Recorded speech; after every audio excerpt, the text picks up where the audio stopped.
Hello friends, ज्ञान partner channel में आपका स्वागत है। आज के वीडियो में मैं आपको इनकम टैक्स कैलकुलेट करना सिखाऊंगा। अगर आप गवर्नमेंट जॉब करते हैं, चाहे वो सेंट्रल का हो या स्टेट का हो, अगर आप गवर्नमेंट जॉब करते हैं, आप एक सैलरीड पर्सन हैं, तो आपके लिए वीडियो बहुत ही इंपॉर्टेंट होने वाला है। बहुत से लोग ऐसा सोचते हैं कि इनकम टैक्स कैलकुलेट करना बहुत ही मुश्किल काम है। लोग दूसरे के पास जाते हैं, अपना इनकम टैक्स कैलकुलेट करवाते हैं, सोचते हैं कि इसमें बहुत सारा कैलकुलेशन करना पड़ता है, लेकिन ऐसा कुछ भी नहीं है। आप खुद अपना इनकम टैक्स कैलकुलेट कर सकते हैं। इसके लिए कुछ जरूरी डाटा आपके पास होना चाहिए, जैसे कि जिस फाइनेंशियल ईयर का आप इनकम टैक्स कैलकुलेट करना चाहते हैं, उस फाइनेंशियल ईयर में आपको कितना सैलरी मिला है, सैलरी का जो डिटेल होता है, मतलब एक सैलरी स्लिप में जो भी डाटा रहता है, उस फाइनेंशियल ईयर का सारा सैलरी स्लिप आपके पास होना चाहिए। अगर ये सारे डाटा आपके पास है तो आप अपना इनकम टैक्स खुद कैलकुलेट कर सकते हैं। तो आइए आज के वीडियो में हम सीखते हैं कि इनकम टैक्स अपना कैसे कैलकुलेट करें। तो हम लोग देखेंगे ओल्ड टैक्स रेट क्या है, न्यू टैक्स रेट क्या है, और लास्ट में ये भी देखेंगे कि दोनों को कंपेयर करेंगे कि कौन सा टैक्स रेट हमारे लिए फायदेमंद होगा। व्हाट इज टैक्सेबल इनकम, हमारा जो ग्रॉस सैलरी है उससे टैक्सेबल इनकम कैसे निकलता है वो हम लोग कैलकुलेट करेंगे। और साथ में ये भी देखेंगे कि इनकम में हमें एग्जम्पशन क्या क्या मिलता है, जैसे HRA हो गया, हाउसिंग लोन इंटरेस्ट हो गया, वगैरह वगैरह। और साथ में इसमें डिडक्शन क्या मिलता है, जो चैप्टर 6 है IT रूल का, उसमें हमें डिडक्शन क्या क्या मिलता है, और रिवेट अंडर सेक्शन 87A क्या होता है, वो हम लोग सारे आज इसके वीडियो में सीखेंगे। तो सबसे पहले हम लोग देखते हैं ओल्ड इनकम टैक्स स्लैब क्या है। तो ओल्ड इनकम टैक्स स्लैब आपके सामने है कि 2.5 लाख रुपए तक आपको नील टैक्स लगेगा। 2.5 लाख से 5 लाख तक का जो भी इनकम है उस पर 5% टैक्स लगेगा। 5 लाख से 10 लाख तक 20% लगेगा, और 10 लाख से एबव अगर टैक्सेबल इनकम आता है तो उस पर 30% आपको टैक्स लगने वाला है, ये रूल कहता है। और साथ ही हम लोग देखते हैं अब न्यू इनकम टैक्स स्लैब क्या है। तो न्यू इनकम टैक्स स्लैब आपके स्क्रीन के सामने है। आप अगर इसको देखना चाहते हैं तो आप स्क्रीनशॉट ले लीजिए, इसको अच्छे से आप इसको देख सकते हैं। लास्ट में इस पर हम लोग फिर चर्चा करेंगे। साथ ही मैं आपको बता देता हूं कि अगर जिनका इनकम 50 लाख से ज़्यादा है तो उनको ये सरचार्ज भी लगता है। जो रेट ऑफ सरचार्ज लिखा हुआ है, 50 लाख से 1 करोड़ है तो 10%, ऐसे आपको यहाँ पे आप देख सकते हैं। अब आगे हम लोग समझते हैं कि अपना इनकम टैक्स कैलकुलेट करना है तो उसके लिए हमें कौन कौन से डाटा चाहिए। तो स्क्रीन पे आपको दिख रहा होगा कि आपको जो सैलरी में क्या क्या मिलता है, basic, DA, HRA, TA, others, जो भी मिलता है, ग्रॉस सैलरी बनता है जो आपका, उसका सारा डिटेल होना चाहिए 1 साल का। और साथ ही उसमें डिडक्शन क्या क्या हुआ है उसका भी डिटेल होना चाहिए, पूरे 1 साल का टोटल होना चाहिए। ये डाटा आपको कहाँ से मिलेगा, तो ये डाटा आपको मिलेगा सैलरी स्लिप से। ये देखिए सैलरी स्लिप का यहाँ पे किसी भी एक व्यक्ति का लिया हुआ है, और वो सारे सैलरी स्लिप को यहाँ पे एक्सेल शीट में करके बनाया हुआ है। आप इसको अच्छे से स्टडी कर सकते हैं, मैं आपको समझा देता हूँ। सबसे ऊपर में है, लेफ्ट साइड में लिखा हुआ है बेसिक, डियरनेस अलाउंस मतलब DA, HRA, TA और ग्रॉस सैलरी। उसके बाद मंथ वाइज यहाँ पे डाटा डाला हुआ है, मार्च का, अप्रैल का, मई का, ऐसे मार्च से लेके फरवरी तक पूरे 1 साल का डाटा यहाँ पे डाला हुआ है, और लास्ट में टोटल किया हुआ है। फिर लास्ट में येलो कलर का पूरा ग्रॉस सैलरी जो पूरे साल भर का बनता है वो कितना यहाँ पे बना है, 11,56,548, जिसमें से 7,84,400 बेसिक है, 1,33,348 रुपये DA है, 1,88,256 रुपया HRA है, और TA है 50,544 रुपया। तो ये हमारा पूरा सैलरी का डिटेल आ गया। तो इसी से हम लोग वो डाटा बनाएंगे। साथ ही जो डिडक्शन हुआ है उसका भी डिटेल यहाँ पे है। अगर इसको हम लोग ऐसे कॉपी में भी लिख ले या ऐसे डाटा बना ले तो ये पूरे साल भर का डाटा हमारे पास तैयार है कि बेसिक हमें कितना मिला है, 7,84,400, ये पूरे साल भर का डाटा है। और DA वगैरह कितना कितना मिला है वो, और इधर डिडक्शन कितना हुआ है वो, ये डाटा हमने तैयार कर लिया। अब इसी डाटा से हम इनकम टैक्स कैलकुलेट करेंगे। यही डाटा का हमें सिर्फ काम पड़ने वाला है। और अगर आपको ये डाटा नहीं समझ में आ रहा है कि बेसिक क्या होता है, डियरनेस अलाउंस क्या होता है, HRA क्या होता है, TA क्या होता है, तो इस पर हमने एक सेपरेट वीडियो बना रखा है, हाउ टू कैलकुलेट सैलरी। उसमें सारा डिटेल आपको मिल जाएगा कि बेसिक क्या होता है, DA कितना % मिलता है, HRA कितना % मिलता है, वगैरह वगैरह। उस वीडियो का लिंक आपको डिस्क्रिप्शन बॉक्स में मिल जाएगा, या आप ऊपर आई बटन पे भी क्लिक करके देख सकते हैं। अब इनकम टैक्स कैलकुलेट करने का एक एक्सेल शीट होता है, उसमें सारे रूल लिखे हुए रहते हैं, कहाँ पे क्या करना है। वो एक्सेल शीट को आपने देखा होगा, उसी पे हम स्टेप वाइज स्टेप चलेंगे आगे और बढ़ते जाएंगे। सबसे फर्स्ट कॉलम में क्या लिखा हुआ है, gross salary, excluding NPS government contribution. यहाँ पे गवर्नमेंट कंट्रीब्यूशन जो देती है एनपीएस में उसको नहीं लिया गया है। तो अभी मैंने आपको डाटा में दिखाया था कि ग्रॉस सैलरी कितना था, 11,56,548 रुपया। तो फर्स्ट कॉलम में वही लिखना है ग्रॉस सैलरी को। उसके बाद 2 नंबर में लेस क्या क्या माइनस होता है उसमें अंडर सेक्शन 10। तो सबसे पहला है एचआरए एग्जम्पशन और दूसरा है चिल्ड्रन एजुकेशन अलावेंस। तो दोनों में हम लोग बारी बारी से चलेंगे। इसमें एचआरए एग्जम्पशन लिया हुआ है 1,24,225 रुपया। तो ये 1,24,225 रुपया कहाँ से आया है वो हम लोग आगे देखते हैं। एचआरए एग्जम्पशन का रूल है, ये 3 कॉलम आपके सामने दिख रहा है। Actual HRA received, rent paid minus 10% of basic plus DA और 50% of basic plus DA for metro city and या तो फिर आपको लेना है 40% of basic plus DA for non metro city. अगर आप मेट्रो में लेते हैं तो 50% वाला फार्मूला लेना है और आप अगर नॉन मेट्रो सिटी में रहते हैं तो 40% वाला फार्मूला लेना है। तो यहाँ पे हमें एक्चुअल एचआरए रिसीव कितना मिला था, एक्चुअल एचआरए 1,88,256 रुपया, जो आप वो डाटा से टैली करके देख सकते हैं कि वहाँ पे एक्चुअल एचआरए कितना मिला है 1,88,256 रुपया। दूसरा कॉलम में क्या लिखा हुआ है, rent paid minus 10% of basic plus DA, जो कितना आता है 1,24,225 रुपया। 1,24,225 रुपया कहाँ से आया वो हम लोग समझते हैं। तो देखिए दूसरा में साफ लिखा हुआ rent paid minus 10% of basic plus DA. तो सबसे पहले हम लोग देखते हैं रेंट पेड कितना किया गया है। तो जिसका इनकम टैक्स कैलकुलेट किया गया है वो रेंट पेड करता है 18,000 रुपये पर महीने। तो एक साल में उसको 12 से गुना कर देंगे तो एक साल में कितना पेड किया गया है 2,16,000 रुपया। और उस व्यक्ति का बेसिक प्लस डीए पूरे साल भर का बेसिक है 7,84,400 और डीए है 1,33,348 रुपया। दोनों को ऐड कर देंगे तो कितना आ जाता है हमारे पास 9,17,748 रुपया। उसका 10% हम लोग निकालते हैं तो 91,775 रुपया आता है। अब वहां पे क्या फॉर्मूला है, rent paid minus 10% of basic plus DA. तो रेंट कितना पेड किया है 2,16,000 और 10% हमारा कितना आया 91,775 रुपया। दोनों को माइनस कर देंगे तो कितना आ गया हमारे पास 1,24,225 रुपया। उसी को दूसरे नंबर कॉलम में भर दिया गया है 1,24,225 रुपया। अब तीसरा कॉलम है 50% ऑफ बेसिक प्लस डीए। तो बेसिक प्लस डीए हमारा कितना आया था 9,17,748 रुपया। उसका 50% हम लोग कर देंगे तो कितना आ गया 4,58,874 रुपया। 50% हमने इसलिए लिया है कि जिसका टैक्स कैलकुलेट कर रहे हैं हम लोग वो मान लेते हैं मेट्रो सिटी में रह रहे हैं। अगर मेट्रो सिटी में अगर वो नहीं रहता है व्यक्ति तो हम लोग 40% लेंगे। अब ये तीनों कॉलम हमारा फिल हो चुका है। फर्स्ट कॉलम है 1,88,256, दूसरा कॉलम है 1,24,225 और तीसरा कॉलम है 4,58,874 रुपया। ये तीनों में जो सबसे मिनिमम होता है वही हमारा एग्जम्पशन मिलता है। एचआरए एग्जम्पशन कितना मिलता है जो ये तीनों में सबसे मिनिमम होगा। तो सबसे मिनिमम कौन सा आ रहा है 1,24,225 रुपया। इसीलिए यहाँ पर जो एग्जम्पशन हमारा लिया गया है एचआरए तो 1,24,225 रुपया। साथ ही सेकंड कॉलम जो है लेस में चिल्ड्रन एजुकेशन अलावेंस, यहाँ पे 0 है क्योंकि जिसका इनकम टैक्स कैलकुलेट किया जा रहा है उसके कोई भी बच्चे पढ़ाई नहीं कर रहे हैं। अगर वो पढ़ाई कर रहे हैं तो चिल्ड्रन एजुकेशन अलावेंस का रूल भी हम लोग आगे देख लेते हैं। चिल्ड्रन एजुकेशन अलावेंस एग्जम्पशन का अंडर सेक्शन 10(14) सेकंड में लिखा हुआ है कि पर बच्चा पर मंथ 100 रुपया वो क्लेम कर सकता है 2 बच्चों तक का। अगर एक बच्चा पढ़ रहा है तो पूरे साल का 1,200 रुपया, 2 बच्चा पढ़ रहा है तो 2,400 रुपया हम लोग क्लेम कर सकते हैं। अगर वो बच्चा हॉस्टल में पढ़ रहा है तो पर बच्चा 300 रुपया पर मंथ हम लोग करके इसको क्लेम कर सकते हैं। तो यहाँ पे उसका बच्चा नहीं पढ़ रहा है तो वहाँ 0 लिखा हुआ है। तो जो ग्रॉस सैलरी है 11,56,548 रुपया, उसमें से माइनस कर देते हैं 1,24,225 रुपया, क्योंकि ये एग्जम्पशन हमें मिला। अगर चिल्ड्रन एजुकेशन भी यहाँ पे हम लोग कैलकुलेट करते तो वो भी माइनस होता। तो 11,56,548 में हम माइनस करते 1,24,225 रुपया, तो हमारे पास अब कितना बच गया है बैलेंस 10,32,323 रुपया।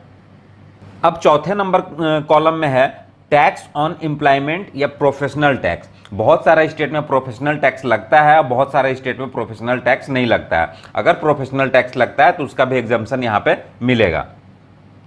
साथ ही 5th नंबर कॉलम में है स्टैंडर्ड डिडक्शन। ये सरकार हर साल अलग अलग तय करती है। अभी जो स्टैंडर्ड डिडक्शन सरकार ने तय किया है वो 50,000 है, तो ये 50,000 आपको लेस कर देना है।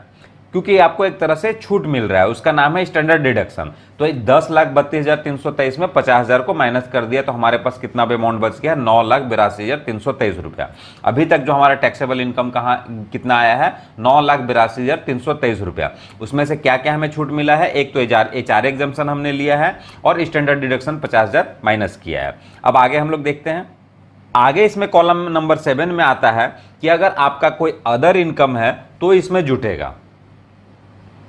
आपका किसी भी तरह का अगर अदर इनकम आपका आता है, या तो कहीं से इंटरेस्ट आ रहा है या हाउस प्रॉपर्टी से कहीं भी इनकम आ रहा है, तो इसमें हम लोग सिंपल ऐड कर देंगे। इसमें देखिए कि इनकम फ्रॉम अदर सोर्सेस लिखा हुआ है। सेविंग बैंक अकाउंट से अगर कोई इंटरेस्ट आया होगा 26,330 रुपया, अदर सोर्सेस से जो इनकम हुआ है वो इसमें ऐड कर दिया गया है। तो 9,82,323 रुपया में 26,323 ऐड कर दिए हैं तो हमारे पास कितना अमाउंट आ गया है, 10,08,653 रुपया। अब आगे हम लोग देखेंगे कि क्या क्या इसमें हमें डिडक्शन मिलेगा।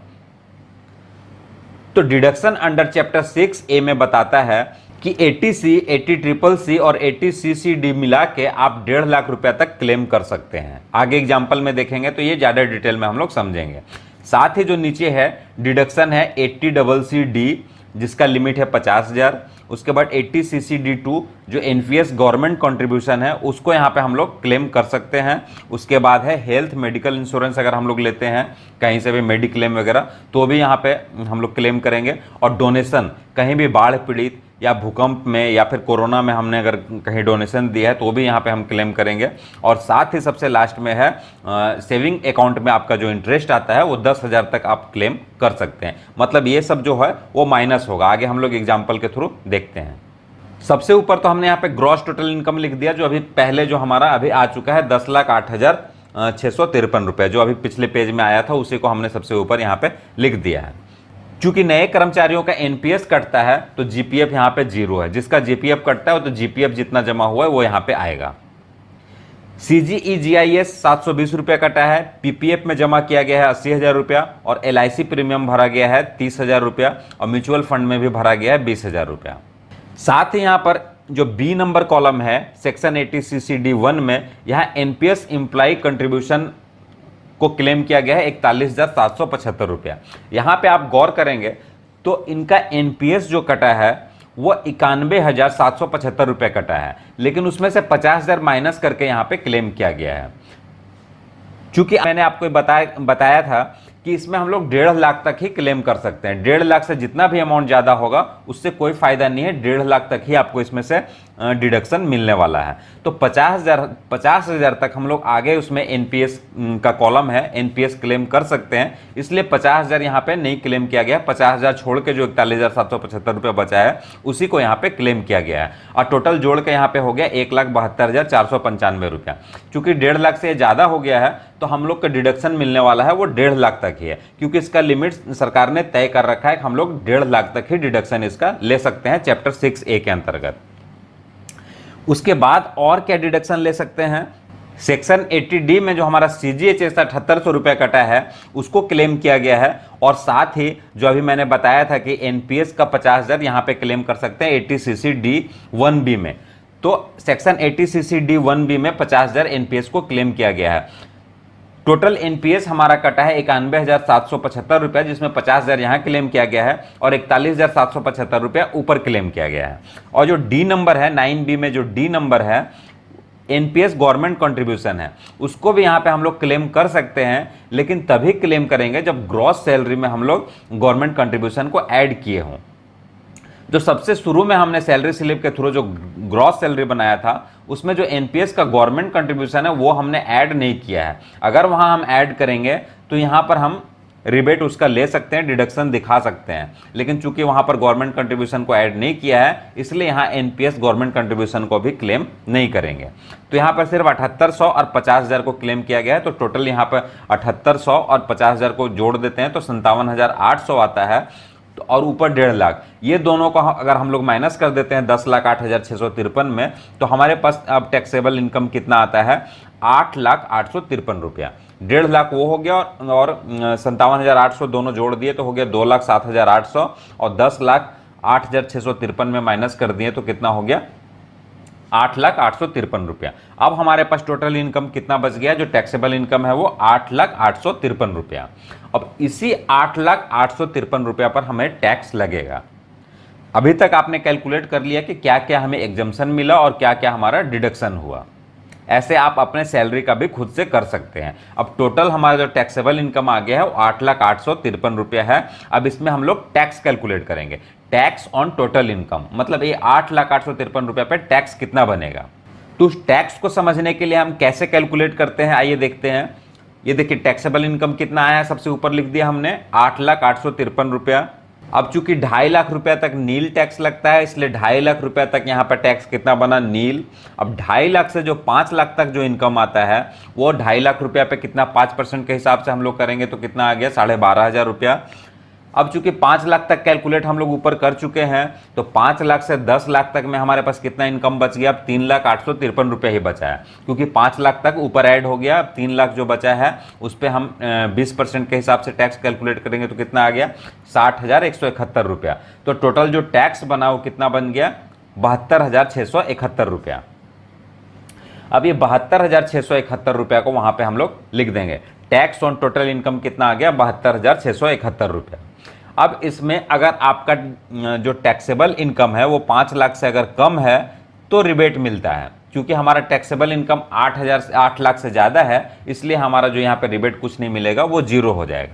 तो बैलेंस कितना बच गया हमारे पास टैक्स देने के लिए, 72,671 रुपया। अब ये जो ये जो टैक्स बना है 72,671 रुपया, उसका हेल्थ एंड एजुकेशन सेस लगता है 4%। सीरियल नंबर जो 14 में हमें जो भी मिला है उसका 4% हम लोग कैलकुलेट करेंगे तो कितना आ जाएगा, 2,907 रुपया। तो टैक्स अब पेएबल कितना टैक्स पे करना पड़ेगा, 72,000 तो वो था और 2,000 ये लगभग हेल्थ एंड एजुकेशन सेस लगा है, तो दोनों को जोड़ देंगे तो कितना आ गया, 75,548 रुपया। अब अगर आपको रिलीफ अंडर सेक्शन 89 लेना है तो यहाँ पे क्लेम कर सकते हैं, लेकिन यहाँ पे कोई भी क्लेम नहीं किया हुआ है, तो टैक्स पेएबल हमारे पास कितना आ गया, 75,578 रुपया। अब अगर आपने इसमें से पहले टैक्स भर दिया है, कहीं भी टैक्स या टीडीएस आपने भर दिया है, वो माइनस करेंगे। आप अगर गौर करेंगे तो सैलरी में 4,000 रुपये प्रत्येक महीना टैक्स भरा जा रहा था, टैक्स कटाया जा रहा था, तो 12 महीने में 48,000 टैक्स भरा जा चुका है। साथ ही कहीं से भी टीडीएस, जैसे सेविंग अकाउंट में इंटरेस्ट आता है या कहीं भी इंटरेस्ट आता है, तो कहीं भी आपका टीडीएस कटा है तो भी आप क्लेम कर सकते हैं। तो इस व्यक्ति का 2,633 रुपये टीडीएस भी कट चुका है, तो 48,000 और 2,633 रुपये दोनों ये टैक्स भरा हुआ है। तो 75,000 में 50,633 रुपया भर दिया गया है, तो हमारे पास अब टैक्स भरना कितना है, 24,945 रुपये।